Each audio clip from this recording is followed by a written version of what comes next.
Hello, this is Ron Nutter with the next installment in the Are You Disaster Ready series. This time we're going to talk about first aid kits, or more accurately, the number.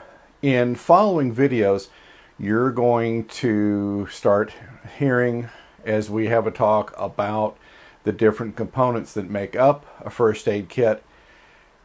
And don't think that you have to have everything in one kit.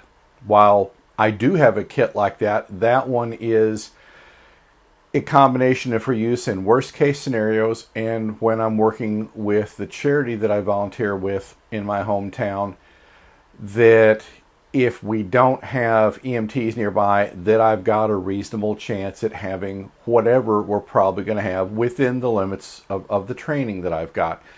So look at this more as we step through the different items in a first aid kit to figure out which ones you think you may need right away, which ones you may need in a bigger kit, and which one you may need in your when it hits the fan kit. I've got several different kits. I have the one I keep near me at the office for the little things, the scrapes, the cuts, nothing serious. Then I've got a sling bag that I use, for example, and this is one of I found one of the best bags for me on this, and I've had talks with several different paramedics, and this is how I actually found this bag from 511 Tactical, and there will be a link in upcoming videos as we start talking about the different bags. And that one works out beautifully. It has some Velcro areas for patches, so I've got a Red Cross patch and one that says in plain text first aid, so there's no doubt what is in that bag. There are all sorts of pockets within it. I've got everything broken out by different items, and one of the things you'll find is sometimes you will have items in your kit that make absolutely no sense. But in an emergency, it's always nice to have options. There are the larger backpacks that you may have. And in my case, my master, okay, I've got everything in it bag is a EMT bag. It's a basic life support EMT bag from Galls.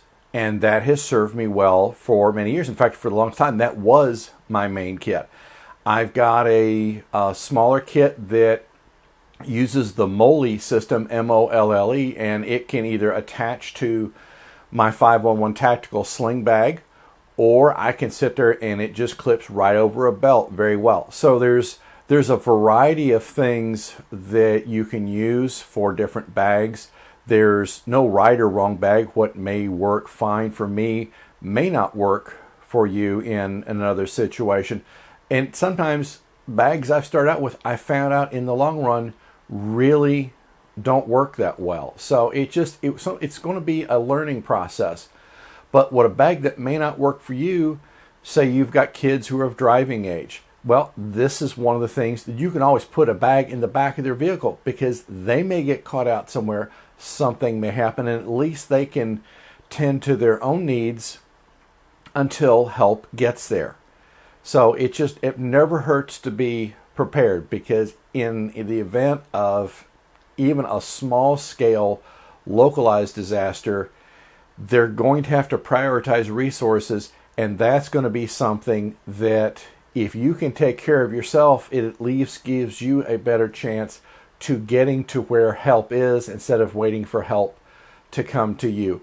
There's all sorts of things we'll talk about. For example, I've got a complete suture kit. Now that is in the bag that I pull out when everything else has hit the fan, because I'm not going to try to suture. I'm not trained to suture, but I've got that kind of kit. So if it's between me and I'm out in a remote area and not getting a wound at least somewhat closed up, well, something's going to be better than nothing. But that is one of those things that's a last case situation. But I think you see where this is going to go. There's no one right or wrong way to do it. And the main thing is when you have the supplies, continually check them. If you've used out of a bag, for example, I keep a master box of all the supplies because I buy my stuff in pretty good sizes from Amazon or wherever I happen to find it. So I try to periodically go through and I'll look at the kit that I'm using the most and then go against my box of master supplies and make sure it gets replenished, so I don't get suddenly surprised like I have on a couple of occasions, get out and then find out, oh, oops, I ran out of that item and didn't know. So it's all a process, and it's something you'll learn to do over time.